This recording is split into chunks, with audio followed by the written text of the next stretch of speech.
হাসান আল আরিফ সে যে আমাকে টারজান মাসুদের খাবার বলেছে, তাদেরকে যখন সে সেবাদাসী বলে, কিংবা লিয়াকত আলীর মতো এমপি মনোনয়ন প্রার্থী যখন সে আমাকে নর্তকী বলে ছবি পোস্ট করে, স্লাট শেমিং তো দূরের কথা, সেক্সুয়াল হ্যারাসমেন্ট করা হয়। যে মেয়ে একটা দলের হয়ে কথা বলে তার অপোনেন্টরা এসে তার কমেন্ট বক্স, তার ইনবক্স একেবারে ভাসিয়ে ফেলে, নোংরা শব্দচয়ন, তার অশ্লীল ভিডিও বানানো, এইগুলো হয়ে আসছে গত জুলাই থেকে। তো আমাদের যেটা আফসোস সেটা হলো গত 16 বছর ধরে যাদের সাথে থেকে, যাদেরকে আমরা ভাই হিসেবে পাশে রেখে এত বছর ধরে যুদ্ধ করেছি, যাদের সাথে হাতে হাত রেখে, যাদের পাশে পাশে থেকে আমরা জুলাই আন্দোলন সফল করেছি, সেই সব ভাইয়েরাই যখন আমাদের সাথে এই ধরনের শব্দচয়ন করে বা আমাদের ব্যাপারে এই ধরনের ভিডিও বানায়, অশ্লীল কুরুচিপূর্ণ কথা বলে, তখন সেটা আমাদের জন্য আসলেই কষ্টকর। এবং সেটা হচ্ছে আমাদের জন্য কি বলবো, আমাদের জুলাইয়ের একটা ব্যর্থতা বলে আমরা মনে করি। দেখুন গত জুলাইও কিন্তু এই ধরনের অনেক কিছুই হয়েছিল, যে ছাত্রলীগের যে মেয়েরা ছিল তাদেরকে বিভিন্নভাবে স্লাট শেমিং করা হচ্ছিল। সেই সময়ও আমরা কিন্তু মেয়েদের পাশে দাঁড়িয়েছিলাম যে মেয়েদের এই ধরনের শব্দচয়ন করা যাবে না, রাজনীতিকে রাজনৈতিক চিন্তা দিয়েই প্রতিহত করতে হবে। তো সেই জায়গা থেকে আজকে যখন এই সব কিছু হয়, আমি আপনাদের একেবারে দুই তিনটা ঘটনা বলি। যখন আমাদের ভাইয়েরা, ছাত্রদলের ভাইয়েরা যখন এই ফ্রেমিং করার চেষ্টা করে যে কারো কি ধরনের কে কাকে সমর্থন করে সেটার ভিত্তিতে যদি কেউ নেতা হয়ে যায়, এই যে পোস্টেড নেতা সহসভাপতি কেন্দ্রীয় হাসান আল আরিফ সে যে আমাকে টারজান মাসুদের খাবার বলেছে।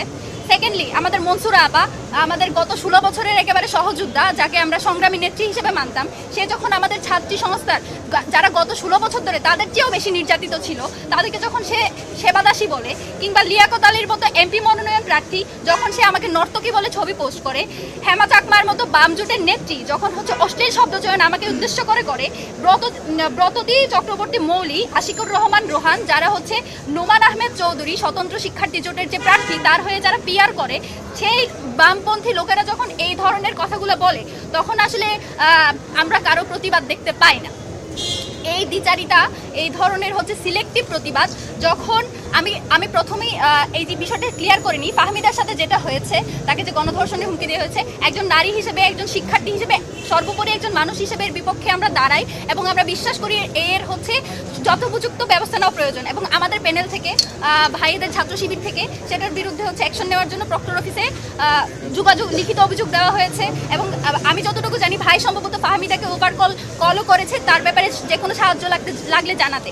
এবং কিন্তু যখন আমাকে নিয়ে কোনো অশ্লীল ভিডিও বানানো হয়, আমাকে যখন ফেসবুকে এই ধরনের শব্দচয়ন করে একেবারে মানে স্লাট শেমিং তো দূরের কথা, সেক্সুয়াল হ্যারাসমেন্ট করা হয়, যখন উম্মে সালমা আপুকে সেবাদাসী বলে হয়, কেন সে হিজাব পরবে সেটা নিয়ে যখন আমাদের বুদ্ধিজীবী মহিউদ্দিন মোহাম্মদের মতো বুদ্ধিজীবীরা হচ্ছে বিরাট প্যারাগ্রাফ লিখে, তখন তো আমাদের কোনো বিশ্ববিদ্যালয়ের কোনো শিক্ষক সেই ব্যাপারে কোনো একটা টু শব্দ করতে আমরা দেখি না। তো আমরা কি আপনাদের স্টুডেন্ট না?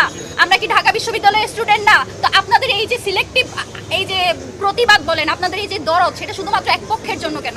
যদি আপনারা ঢাকা বিশ্ববিদ্যালয়ে যদি নিরাপদ ক্যাম্পাসে তৈরি করতে চান, একটা যদি বারবার এই যে বলেন লেভেল প্লেইং ফিল্ড তৈরি করবেন, লেভেল প্লেইং ফিল্ড আপনি কেমনে তৈরি করবেন যখন আপনি আপনার অপোনেন্টের ব্যাপারে কথা বলতে পারেন না? তো জিতে আসলে তো আপনি শুধু আপনার দলের জন্যই কাজ করবেন, আমাদের জন্য কাজ করবেন বলে তো আমরা মনে করছি না।